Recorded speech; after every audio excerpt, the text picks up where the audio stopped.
Hello everyone, this is Swasti. Welcomes you to my channel Maxims of Mathematics. आज हम लोग seated paper 2 में science pedagogy discuss करेंगे।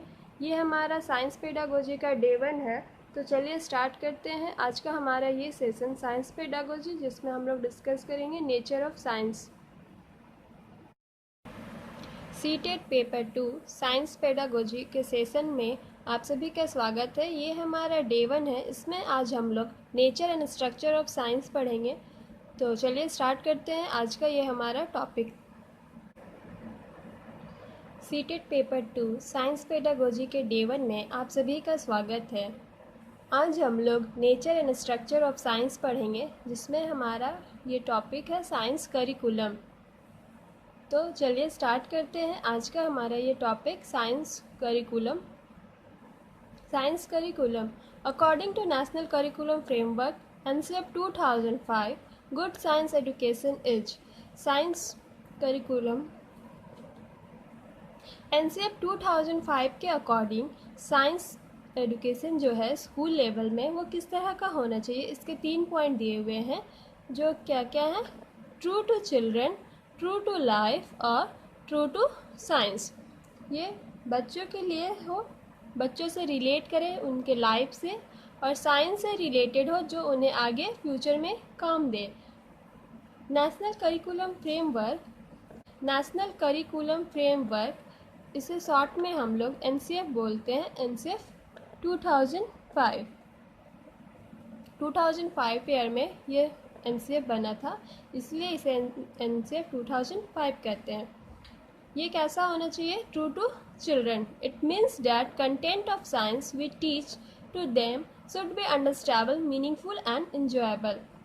जो साइंस का टॉपिक हम बच्चों को पढ़ा रहे हैं वो उन्हें समझ में आए, मीनिंगफुल हो, और वो उन्हें बच्चे उसे अच्छे से मन के साथ पढ़ सके, इंजॉय करते हुए पढ़ पाएँ और उसे अच्छे से समझ पाएँ। True to life, the science we teach should relate to their environment. True to life, the science we teach should relate to their environment, prepare them for the world of work. It should address them about their worries about life and concern regarding sustainable development and conserving the environment. Science जो हम उन्हें पढ़ा रहे हैं वो उनके day to day life से relate करे, उनके आसपास के माहौल से जुड़ा हुआ हो, और ये साइंस जो वो पढ़ रहे हैं वो उसे आगे अपने फ्यूचर में यूज कर सके अपने काम में, और ये उन्हें वर्ल्ड ऑफ वर्क यानी कि आगे फ्यूचर में काम दे और इसे वो कुछ कर पाएँ। ये उन्हें सोचने के लिए, समझने के लिए समझ पाएँ, और सस्टेनेबल डेवलपमेंट हो। सबसे मेन पॉइंट क्या है? सस्टेनेबल डेवलपमेंट हो, ये याद रखिएगा। और साइंस जो है वर्ल्ड ऑफ वर्क हो, ट्रू टू लाइफ हो, और सस्टेनेबल डेवलपमेंट हो। वो सोच समझ के सारी चीज़ों को अपने लाइफ में यूज करें, जैसे कि पेट्रोल, पानी, डीजल, ये सब जो है ये हमेशा के लिए नहीं है हमारे लाइफ में, ये कुछ समय के बाद ख़त्म हो जाएंगे। तो ये सब वो समझ पाएँ और उसका सही से इस्तेमाल करें, जो भी प्रोडक्ट है उन्हें अच्छे से इस्तेमाल करें, सस्टेनेबल डेवलपमेंट करें हम लाइफ में, और कंजर्व करें, मतलब उसके बारे में सोचें, समझें और बचाएं। सारी चीज़ों को वो बचा के रखें, फिर से ऐसा मतलब करें कि रीयूज कर पाएँ उसे। जो 3R फार्मूला है, रिड्यूस, रिसाइकिल, रीयूज, इस पर वो वर्क करें, उस पर वो काम कर पाएँ। सतत पोषणीय विकास करें, सस्टेनेबल डेवलपमेंट का मतलब होता है। और नेक्स्ट क्या है? True to science. The content of science we teach to the children should project important aspect of its content at suitable level. It should engage the child in the learning, the process of acquiring and validating scientific knowledge and information. ये जो science है उन्हें बच्चों को engage करे learning में के लिए, कैसा रहे? बच्चे उसमें क्या हो, इंगेज हो लर्निंग के लिए, वो उसमें सीखें, खुद करके सीखें।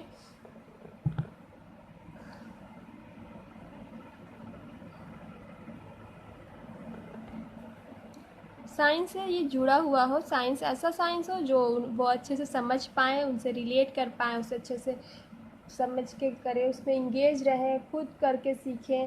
साइंस इस तरह से टॉपिक उन बच्चों को, छोटे बच्चों को दिया जाए कि वो उसे खुद उसमें इंगेज रहें, हमेशा अपने से समझेंगे तो वो ज़्यादा अच्छा रहेगा। अब देखते हैं करिकुलम डिज़ाइनिंग। करिकुलम का डिज़ाइनिंग कैसे किया जाता है। The ideal science curriculum should have the following validities as per the criteria of NCEP 2005. Cognitive validity. The science curriculum design में पहला पॉइंट क्या है, करिकुलम कॉग्निटिव वैलिडिटी। और कॉग्निटिव वैलिडिटी के अंदर कुछ छोटे छोटे पॉइंट्स है। The science we teach to children should be understandable to them and it should provide them to meaningful and joyful learning. Science जो हम बच्चों को पढ़ा रहे हैं वो कैसा हो, अंडरस्टैंडेबल हो, बच्चे उसे अंडरस्टैंड कर सकें, और मीनिंगफुल हो, जॉयफुल हो, वो उसे अंडरस्टैंड कर पाएँ, मीनिंगफुल हो, कुछ मीनिंग निकले उनके पढ़ाई जो भी वो पढ़ रहे हैं, और उसे वो अच्छे से खुशी के साथ पढ़ पाएँ।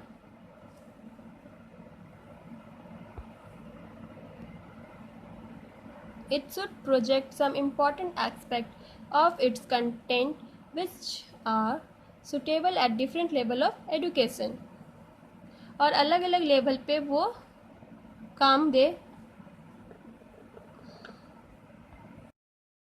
कॉग्निटिव वैलिडिटी के आगे ही कुछ और पॉइंट्स है।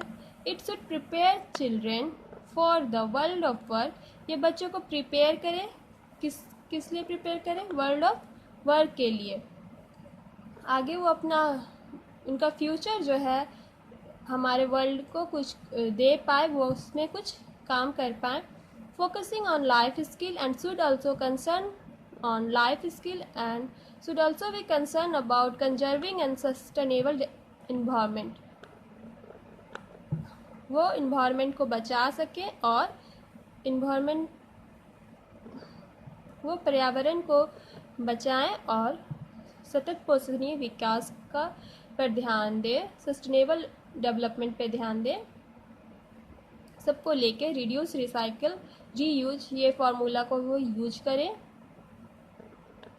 और क्या पॉइंट दिया हुआ last, cognitive validity of science curriculum at upper primary stage implies that it should be age appropriate and within the reach of student understanding level. Classroom activities should promote character building. Cognitive validity जो है upper primary stage पे कैसा होना चाहिए, as से related हो। Upper primary stage पे वो एज के अकॉर्डिंग हो, साइंस मतलब जैसा लेवल पे है स्टूडेंट उसको उस लेवल का साइंस का टॉपिक और चैप्टर्स प्रोवाइड किए जाएं। And with in the reach of student, बच्चों के पहुंच के और अंडरस्टैंडिंग लेवल के, जो जैसा उनका अंडरस्टैंडिंग लेवल हो, मतलब लगभग मतलब एक 8 साल के स्टूडेंट का कितना समझ है उसके हिसाब से ही बुक का डिज़ाइनिंग किया जाए। साइंस का करिकुलम ऐसा ही बने कि वो उसे समझ पाए। और क्लासरूम एक्टिविटी जो है वो प्रमोट करे, उनको बढ़ावा देने में, उनको समझने में, करके सीखने में। Content validity, the curriculum design should be age appropriate and with in the subject reach of child. Content भी कैसा होना चाहिए, जो टॉपिक का कंटेंट है वो कैसा होना चाहिए, बच्चों के एज के अकॉर्डिंग होना चाहिए और बच्चे उसे समझ पाए और उनके लेवल का हो। The curriculum must be give correct scientific information in a simple manner. The incorrect, meaningless and misguiding content should be discarded of. जो करिकुलम है वो कैसा होना चाहिए, साइंटिफिक इंफॉर्मेशन प्रोवाइड करे, सिंपल मैनर में, आसान तरीके से बच्चों को जो साइंटिफिक कंटेंट है उसे समझा पाए और बच्चे उसे पढ़ के आसानी से समझ सके। इनकरेक्ट और मीनिंगलेस, कोई भी गलत इन्फॉर्मेशन ना हो और मीनिंगलेस पढ़ाई ना हो, जो उन्हें बच्चों को मिसगाइड करे। बच्चों को मिसगाइड नहीं करना है, ऐसा कोई भी कंटेंट नहीं हो जो बच्चों को मिसगाइड करे। अगर ऐसा कुछ है तो उसे करिकुलम में से हटा देना चाहिए। The teaching methodology must emphasize on learning to learn science as a subject. Teaching style ऐसा हो कि बच्चे उसे लर्न करें सब्जेक्ट के तरह, एक आसान सब्जेक्ट की तरह उसे लर्न करें, उसे समझे और आसानी से उसे। थर्ड पॉइंट है process validity. The process validity means teaching science in a classroom should engage the learner in gaining the knowledge of method and procedure that leads to generation and validation of scientific knowledge and information. The naturally increases and curiosity and creativity of child in science. Process validity का मतलब क्या होता है? ऐसा teaching जो science के classroom में हो, वो इंगेज करे लर्नर को, उसे उसमें ही इंगेज करके रखे। बच्चे का पूरा ध्यान फोकस किस पे हो? पढ़ाई पे हो, बुक पे हो, वो ज़्यादा से ज़्यादा नॉलेज गेन करे। और मेथड और प्रोसीजर ऐसा हो जो लीड करे जनरेशन को, आगे बढ़ाए सारे बच्चों को, साइंटिफिक नॉलेज और इन्फॉर्मेशन को भी बढ़ावा दे। और नेचुरली इंक्रीज, वो खुद ब खुद ऐसा हो कि बच्चा खुद से अपने आप से इंक्रीज हो जाए, उसकी क्यूरियोसिटी, उसकी उत्सुकता उसमें बढ़ जाए, क्रिएटिविटी स्किल बढ़े, बच्चे का साइंस में इंटरेस्ट भी बढ़ जाए। फोर्थ पॉइंट है historic validity. The historical aspect of topic to be taught should be also included. This gives a student an idea that from where we started to get to know this fact, how far we have reached. It helps to understand how social factors influence the development of science and to view science as a social activity of enterprises. Historical aspect भी बच्चों को बहुत help करता है उन्हें समझने में कि हम कहाँ से स्टार्ट किए हैं और ये आइडिया कैसे आया कि ऐसा कुछ होना चाहिए, और हम लोग अभी कहाँ तक आ गए हैं, कैसे स्टार्ट हुए, अब कहाँ हम लोग पहुँच गए हैं, और सोशल एक्टिविटी कैसे सोशल फैक्टर्स उस पर इन्फ्लुएंस डाला, उस पर कैसे प्रभाव डाला, ये सब भी वो समझ पाएंगे। ये सब चीज़ वो पढ़ के समझ पाएंगे कि पहले क्या था, अब कैसे हो गया। जैसे कि न्यूटन का ही एग्जाम्पल साइंस में ले ली। फिफ्थ टॉपिक है, और फिफ्थ है environment validity. The learner's environment must be kept in a mind while designing the curriculum. Students should be made able to aware of the issue related to science, technology and society. Besides this, they should be able to connect themselves with these ones.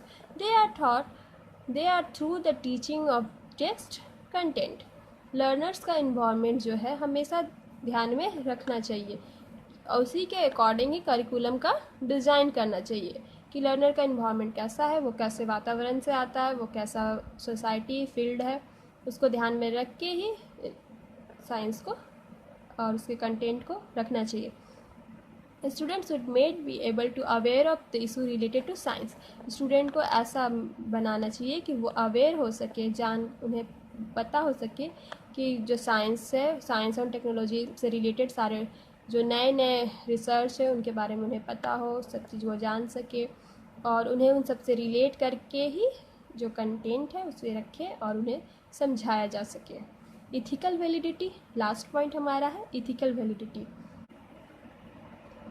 और हमारा last point क्या है? Ethical validity. The most importantly content development requires to nurture the values of honesty, objectivity, cooperation and freedom from fear and prejudice existing in the society. Inclusive education system includes children regardless of physical, intellectual, social injustice or differently able condition. जो सबसे important क्या है कि हम बच्चों को nurture करें, उन्हें ये सिखाएं वैल्यू ऑफ ऑनेस्टी के बारे में बताएं, उन्हें ईमानदार बनाएं, ऑब्जेक्टिविटी ऑफ कोऑपरेशन, उन्हें मिल के काम करना, फियर एंड प्रेजुडिस से उन्हें आज़ादी दिलाएं, उन्हें डर से बाहर निकालें, साइंस से रिलेटेड जो भी उनके मन में डर है उसे हटाएं, दूर करें, और साथ ही साथ इंक्लूसिव एजुकेशन सिस्टम पे ध्यान दें।